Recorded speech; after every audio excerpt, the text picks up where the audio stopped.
When I first moved into Willow Creek Estates, it was everything I had hoped for. A peaceful, tree-lined neighborhood where each house seemed pulled straight from a real estate brochure.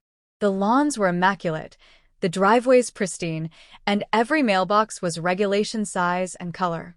After my divorce and years of saving every penny, moving into my own home felt like stepping into the life I had fought to rebuild. The place wasn't huge, just a two-bedroom, one-story home with a small yard, but it was mine. I moved in on a Friday, just me, my loyal rescue dog Milo, and a U-Haul filled with mismatched furniture and cardboard boxes. As I wrestled a futon through the front door, a woman approached. Tall, impeccably dressed in a pastel suit and pearl necklace, she had a clipboard in one hand and a look of permanent disapproval on her face. "Hello," she said crisply. "I'm Karen Whitmore, president of the Willow Creek Estates HOA. Welcome to the neighborhood." I wiped my hands on my jeans and smiled. "Thanks. Just moved in." "I know," she replied. "I oversee all new residents. We like to maintain certain standards here." She glanced over my shoulder, where Milo was barking excitedly from the window. "I trust your dog is properly licensed?" I nodded, unsure what else to say. Karen pulled a pamphlet from her clipboard and handed it to me. "This is our HOA guideline. You'll want to familiarize yourself. We take community appearance very seriously." I took the pamphlet, noticing it was nearly 30 pages long. "Thanks," I said again, more cautiously this time. She didn't leave right away. Instead, she squinted at my mailbox. "That paint is chipped," she noted. "We require all mailboxes to be freshly painted in classic willow green." Page 12 of the handbook. "I'll take care of it," I promised, biting back a sigh. Over the next few days, I realized Karen wasn't a one-time visitor. She was a near-constant presence. If I left a garden hose uncoiled, she noticed. If Milo barked more than twice, she was at my door. Within the first week, I received 3 formal citations, one for the mailbox, one for placing my trash bins on the curb before 6 a.m., and one because my grass was allegedly an inch too tall. I tried to comply. I really did. I trimmed the lawn, painted the mailbox, even rearranged my trash schedule. But the citations kept coming. "Your porch light is too bright," she told me one evening unprompted. "It disrupts the aesthetic of nighttime tranquility." I switched it to a lower wattage bulb. Then it was the wind chimes I'd hung up, a gift from my sister. "Excessive noise pollution," she said. It was as if I were being tested. No matter how hard I tried, it wasn't enough. Karen was relentless, and each of her letters was signed in blue ink with a flourish. Karen Whitmore, HOA president. The worst part? No one else seemed to challenge her. I saw neighbors smile politely and then retreat into their homes the moment she passed. I tried talking to Jake, the guy next door, a middle-aged mechanic who kept to himself. "She's been like this forever," he said with a shrug. "Last year she fined me because my Christmas lights blinked too fast." "Isn't there a board?" I asked. "Or someone to report her to?" He shook his head. "She is the board. Everyone else quit or moved. She even rewrote the bylaws to give herself more authority. Best to keep your head down." I hated that answer. I hated feeling powerless in my own home. But I still tried to make peace. I invited Karen to coffee. She declined. I asked if we could discuss the regulations. She handed me another citation for letting Milo dig a small hole in the backyard. Then came the so-called maintenance checks. Karen began showing up at my door, unannounced, clipboard in hand. "I'm here for a visual inspection," she declared. Section 6C authorizes the HOA to perform property assessments. "That's not how it works," I said, standing in the doorway. "You can't just walk onto my property." Her smile didn't reach her eyes. "We'll see about that." The next day, I found a notice taped to my door warning me that I was in danger of being deemed non-compliant. It felt like a game I wasn't allowed to win. Still, I did my best to focus on the good. The house itself brought me peace. Milo loved the backyard, and I found small joys in painting the walls, organizing the garage, planting a garden. But always I felt eyes on me. One morning, I found Karen in my backyard, standing by the fence with her phone out. "What are you doing?" I demanded. She didn't even flinch. "Checking for code violations." "Get off my property," I said, stepping forward. "Now."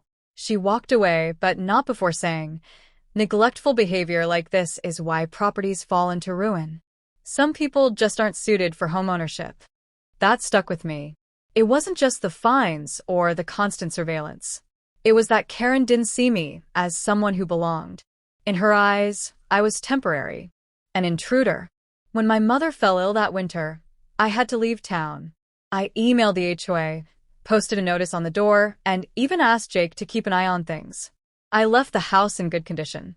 Bills were paid. Milo came with me.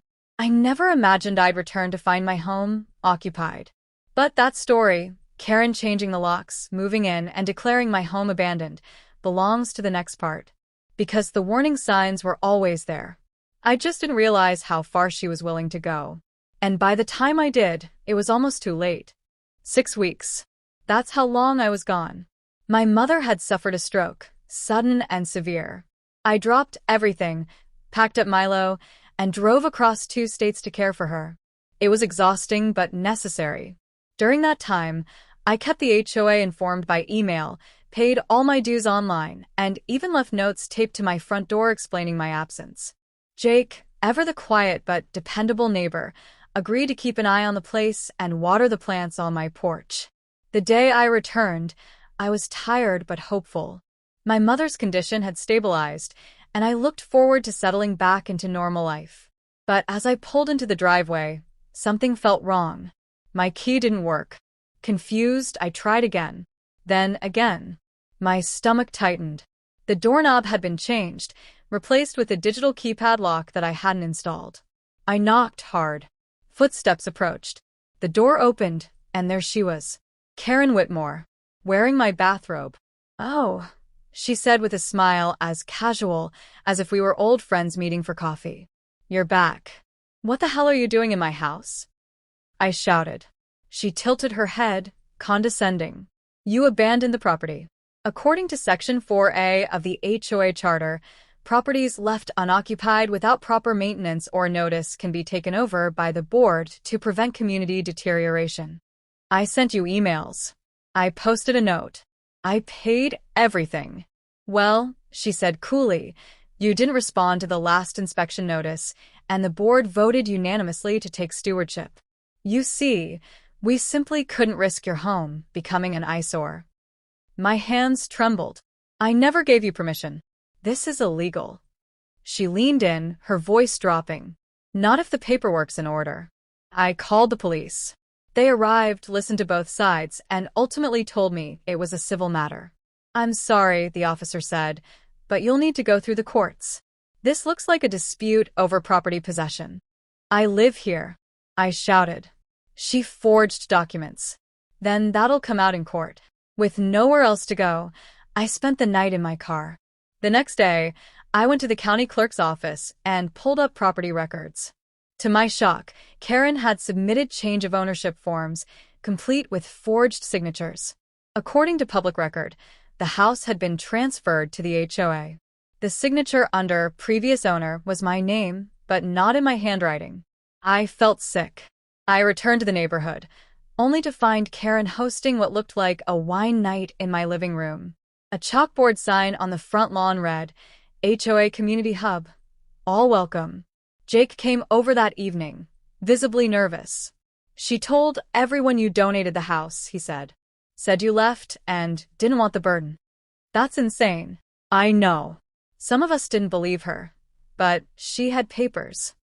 "She faked everything," I muttered, pacing. "I need to prove it." Jake nodded. "I've got video. She moved in 2 days after you left. Changed the locks, brought in furniture, and started bossing people around even more than usual. I recorded her talking about it once. Didn't know if it meant anything, but I'll get it to you." That recording would become the key. In it, Karen bragged. "He left. No forwarding address, no contact." I took initiative. That place was going to drag down home values. I hired a lawyer. I filed an emergency injunction. I contacted local media, the housing board, and even state officials. The legal gears turned slowly, but they turned.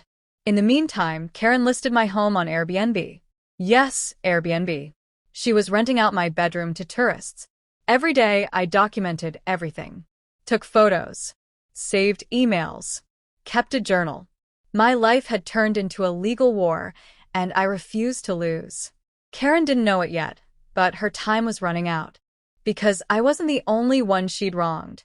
And soon, others would join me in the fight.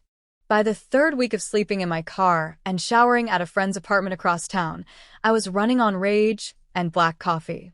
The house I had bought, renovated, and called home had become a prison occupied by the very person who'd made my life hell from the beginning, Karen Whitmore. But she'd made a mistake. A big one. See, Karen didn't just move in. She acted like she owned the block now. With my house as her command center, she doubled down on HOA policies, bullying residents, issuing new fines, and holding mandatory compliance meetings in my living room. Jake, bless his soul, started recording more videos. They showed her giving herself tours of people's backyards, writing tickets on blank forms she'd printed herself, and even going through someone's mail for security reasons. I compiled everything. Every video, every photo, every receipt showing the house was still in my name despite the forged documents. My lawyer filed a fraud complaint, and a civil court date was set. But that was just the start. I needed help. Real help. So I began knocking on doors. Some neighbors were hesitant. Others were outright afraid. But a few, like Jake, Marla from 3 houses down, and even old Mr. Redding, the cranky Vietnam vet who lived across the street, agreed to talk. She fined me for windblown leaves, Marla said. Leaves that fall from a tree that isn't even mine. She broke into my shed, Mr. Redding growled. Said it violated setback rules. I got a padlock now. I pulled together a town hall-style meeting at the local library. I made flyers, left them under doormats, and posted a message anonymously on the neighborhood Facebook page. The truth about Willow Creek HOA. You deserve to know. 20 people showed up. It wasn't much, but it was enough. I shared the recordings, the fake ownership documents, the Airbnb listing, the photos of her wearing my clothes, drinking from my mugs, walking Milo like he was hers. I showed them screenshots of her edits to the HOA bylaws where she granted herself emergency powers. People were stunned, outraged. A few cried. She did this to you, she could do it to anyone, one woman whispered. That night, we formed a resistance, informal, scrappy, but determined. Jake dubbed us the Willow Creek Restoration Committee. Over the next 2 weeks, we investigated every citation she had issued. Many were fake. Her printer had run out of official HOA forms, so she made her own. Mr. Redding, surprisingly tech-savvy for someone in his 70s, traced the fake HOA website to an IP address linked to Karen's guest bedroom. The evidence pile grew. And with it, so did our confidence. Then, Karen made her boldest move yet. She scheduled an emergency HOA vote to make her permanent president with unilateral authority to fine, evict, and seize properties in the interest of neighborhood stability. It was scheduled for Saturday. In my living room, we were ready. The night before the vote, our group distributed flyers to every home in Willow Creek, side-by-side comparisons of Karen's fraud, citations, and violations of civil property laws. We invited everyone to the vote, not to participate, to protest. Saturday morning arrived. I watched from my car as residents streamed toward my home, many with folding chairs, signs, even phone cameras. Karen stood at the door in pearls and heels, clipboard in hand, visibly rattled. She tried to limit attendance, but people pushed past her. The living room filled. Jake, now our unofficial cameraman, recorded every second. Let's begin, Karen said loudly, clapping her hands. As acting president of the HOA, I hereby open this session. Actually, I said, stepping forward from the back of the crowd, we have a few items to discuss first. Gasps. Heads turned. Karen's smile vanished. You don't belong here, she hissed. I never left, I replied, raising a folder. And neither did my ownership of this house. I placed the folder on the coffee table. My lawyer's report, the forged deeds, my payment receipts, the county clerk's letter confirming the fraud complaint. Then Jake played the recording. Karen's voice filled the room. He left. No forwarding address, no contact. I took initiative. That place was going to drag down home values. Murmurs turned to outrage. A man in the back shouted, "You lied to us." Karen backed away, eyes wide. "This meeting is over," she shrieked. "No," Marla said calmly. "It's just beginning." The police arrived within minutes. Not just one patrol unit, 3, because I'd tipped off the press, and the city council, and the district attorney. One officer stepped inside and announced, "Karen Whitmore, we have a warrant for your arrest. Charges include trespassing, forgery, fraud, and unlawful occupancy." Karen tried to argue, to scream, but it didn't matter. They cuffed her in my kitchen. Outside, the neighbors stood silently as she was placed in the back of the cruiser. Jake filmed. Someone started clapping. One by one, the residents joined in. I walked into my house again for the first time in weeks. It smelled like cheap wine and lavender candles. Her decorations were still there. Her purse, her shoes. But it was mine again. The fight wasn't over. There were still hearings, property restitution, and the long process of healing. But that day, that was the day we took back our neighborhood. And it felt damn good. Karen's arrest sent shockwaves through Willow Creek. For the first time in years, there was silence. Not the kind that comes from fear, but a deep breath after a storm. Neighbors came out of their homes, finally speaking freely, no longer looking over their shoulders. I walked back through my house that evening like I was waking from a bad dream. The carpets were matted with footprints. My pictures had been replaced with frames of generic flowers and smiling real estate stock photos. She had even redecorated my bedroom, turning it into a sterile guest suite with throw pillows that still had the price tags on. But it was mine, and that mattered more than anything. The court case moved swiftly once the evidence was in place. With video, eyewitness testimony, and forged documents submitted under her name, the district attorney had everything needed. Karen was charged with multiple counts of fraud, trespassing, impersonation, and unlawful seizure of property. The civil court ruled in my favor within weeks. The judge was visibly baffled by Karen's actions and even reprimanded her lawyer for attempting to defend the emergency occupancy clause she had fabricated. Karen was sentenced to a year in county jail, plus restitution to be paid to me and several neighbors she had wrongfully fined. She was also banned from participating in any HOA or neighborhood board for 10 years. But the damage she left behind wasn't limited to my house. The HOA itself was a mess. With Karen gone, there was no leadership, no records, and no trust. The community was fractured. Some residents still feared retaliation. Others had stopped caring long ago. That's when the restoration committee stepped up. Jake, Marla, Mr. Redding, and I formed a transitional board with the help of a legal advisor. Our first move was to freeze all HOA accounts and conduct a full audit. What we found was staggering. Karen had been collecting fines in cash. Several thousands of dollars had been lost in untraceable expenses. She had used HOA funds to buy patio furniture, wine, and even pay for crews listed as a professional development retreat. We brought everything to light during a community meeting held at the local library, this time legally scheduled and publicly posted. Over 60 residents attended. "This is your HOA now," I said, standing before the group. "No more secrecy. No more one-person rule. Every decision will be voted on, and every dollar will be accounted for."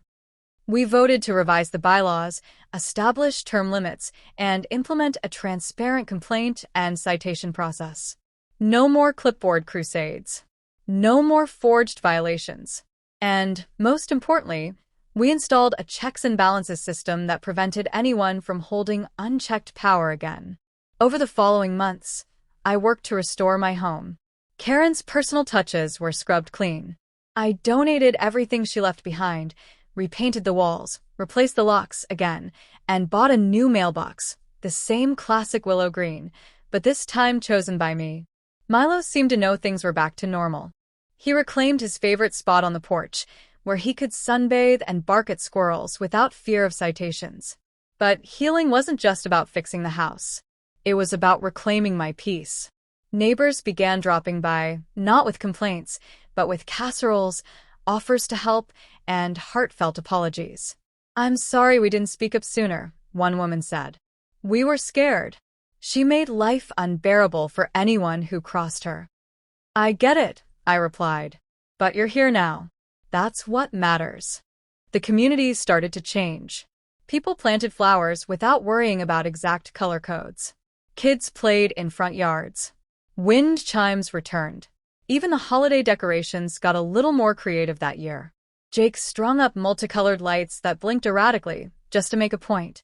I added a 10-foot inflatable snowman with sunglasses and a sign that read, "Neighborhood Watcher." Everyone laughed. And for the first time, Willow Creek felt like a real neighborhood, not a gated stage where we all pretended to meet standards, but a place where people lived, with quirks and messiness and genuine connection. 6 months after Karen's arrest, we held a block party, the first in years. Marla organized a potluck, Mr. Redding grilled burgers, and Jake DJ'd with a Bluetooth speaker duct-taped to a wagon. Kids ran around with sidewalk chalk. Dogs sniffed each other and chased tennis balls. The new HOA board set up a table with sign-up sheets, suggestion forms, and free lemonade. As the sun set, someone handed me a microphone. I looked out at everyone, my neighbors, my friends, and took a breath. "This house was supposed to be my fresh start," I said. Instead, it became a battlefield. But through that fight, I found something more important than square footage or paint color. I found a community willing to stand up, to resist, and to rebuild. We're not just homeowners. We're neighbors. And that means something again. Applause echoed down the block. Afterward, Jake came up beside me. "You ever think of running for HOA president officially?" I laughed. "After all that? Never." He grinned. "That's why you'd be good." I didn't run. I nominated Marla instead. She won by a landslide. Willow Creek Estates wasn't perfect. We still had disputes about lawn height and whose dog dug up whose flowers. But now we had a system. We had trust. We had each other. As for Karen, I heard she moved back in with her sister across the state line. Occasionally, someone jokes about seeing her in a pastel suit lurking near other neighborhoods. We call it the Karen sightings. But if she ever tries something like this again, I have no doubt she'll be met with resistance. Not just from one person, but from a community that knows how to fight back. Because Karen didn't just underestimate me. She underestimated all of us. And in the end, it wasn't revenge that brought her down. It was unity. The home she tried to steal became the place where we reclaimed our voices. And now, every time I sit on my porch, coffee in hand, Milo at my feet, and neighbors waving as they pass by, I don't just see a house. I see a victory. I see home.